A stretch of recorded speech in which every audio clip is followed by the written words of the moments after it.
Welcome back to beautiful Haulover Inlet and Boats vs. Haulover, where man and machine take on Mother Nature down at Haulover Inlet, Miami, Florida.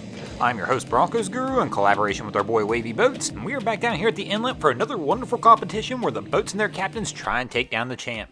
Our first contestant to step in the ring and do battle with Haulover is going to do that thing we tell everybody not to do. When it's rough in Haulover, there's no reason whatsoever to put anybody in the bow of your vessel, but obviously these people have not watched the channel or they just didn't know this was the case as this sea chaser comes running out of Haulover. Here you can see they're coming out actually at a pretty brisk pace. They've already lost something out of the back of the vessel, but we're about to lose something in the bow of the vessel as well. Here we'll see this woman who's in the bow of this vessel. It appears she's trying to get up from her seat. I'm assuming after taking the beating she was taking coming through the inlet, she decided she wanted to move back to the stern of the vessel, but instead she winds up taking a massive pounding and winds up on the deck of the vessel. This is why we tell people when it's rough, please don't keep people in the bow of your vessel. You're just asking for somebody to get hurt when you get out there. But for whatever reason, every single day we watch people come barreling out of Haulover Inlet with people sitting in the bow, kids with no life jackets on, just with no cares in the world, and then something like this happens and it's just a nice brief reminder that you've got to be a little more careful than that. And of course this first round obviously is going to go to Haulover Inlet. We really hope this lady winds up being okay from this.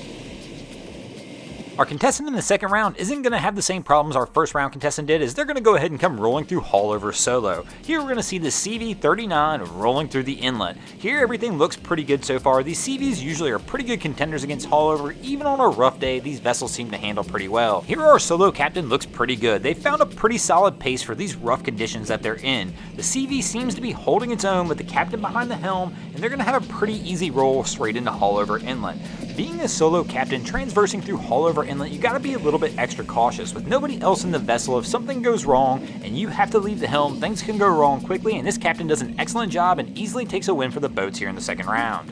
I wish we could say the same about our captain here in the third round, but once again we're about to see another victim of the same story we talked about in the first round. Why anybody's putting somebody in the bow and Haulover today is beyond me. And one of the other issues we have going on here, this Key West is coming out entirely too slow. Now they think they're doing the right thing though. I do understand that. They're thinking by taking it slow and easy with the person in the bow of the vessel, things are going to be fine. Well, that's not always the case, because now you risk stuffing the bow because you don't have the boat up on plane. This is one of those things that gives people a false sense of security. They think just by coming out of the inlet slow that they're in control, but they forget that Haulover is the one who is really in control, and if you don't have the bow of this boat up, just barely up on plane, you're asking for trouble, especially on a rough day. And this captain gets exactly that trouble he was asking for. And of course, after seeing our gentleman take the beating he took in the bow of this vessel, we have no choice but to go ahead and give this round to Haulover Inlet. Of course, not everyone who traverses Haulover Inlet has the same issues. Sometimes if you've got just a little bit bigger vessel, a little bit more knowledge, and the right kind of power behind your boat,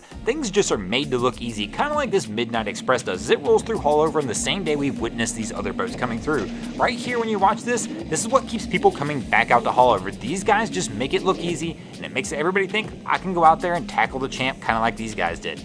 This round's going to go to the boats, and that's going to take us into our fifth and final round, and we're going to play one of my favorite games, Can She Hang On, to see who takes the win this week. Here we've got this vessel coming out of Haulover, and we already know this vessel doesn't belong, and my girl here in the bow of this boat is going to take an absolute pounding, and she is down for the count. Now, as soon as I saw this vessel, I knew this pretty much had disaster written all over it. It is too rough of a day for one of these deck boats to be out here in Haulover Inlet, and this crew decided they were going to go ahead and try and take it out there anyway, and they're going to wind up paying the price. This girl smacks out of that front seat down hard. She gets a little fortunate though. Apparently there's a green inner tube down there, and it looks like she landed on that, and that's probably one of the things that probably saved her from any serious injury out here. And unfortunately for this crew, that's going to mean Haulover takes the win this round, and that's going to give Haulover Inlet the win in this episode, and this crew is going to have to do that famous Haulover U-turn and head back to the sandbar. Thanks for watching, guys. I hope you enjoyed this episode of Boats vs. Haulover. If you did, be sure to check out our other channels. We have Wavy Boats, who gets us all these great images down at Haulover Inlet. My channel, Broncos Guru, we do some great comedy boating videos over there as well. And of course, we have the Miami Boat Ramps channel that focuses on all the hilarity that happens at the boat ramps around South Florida. And if you haven't already, go ahead and drop an anchor on the subscribe button here.